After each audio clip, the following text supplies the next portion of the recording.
19, 20, 21, 22, 23. За 23 хүн дээр яг өөрсдийн харагдсан дугаартай матчтай бичээд авъя.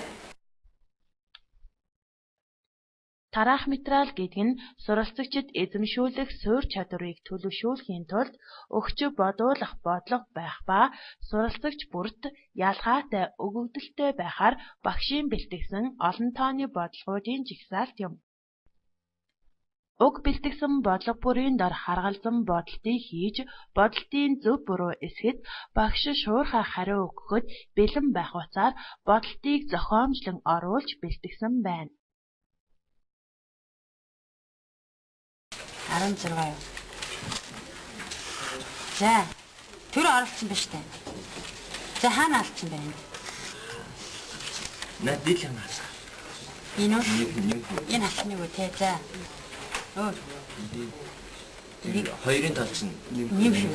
Уртлын алхмыг. Уртлын хашлыг чинь нэг. Бас нэг юм. Чигээр нөө мөр багныхаа дугаарыг тооцоогүй штэ. Тэгэл. Одоо зөв. Энэ нэм хэн те. За одоо нэг ч. За зүйтэй. Нэг ярьчлаа шүү. За одоо их хөргөлтөөр нэгж багчтай шүү. За эдгээр л юм. За энэ тий. Мат ч юм уу. За хэлээ.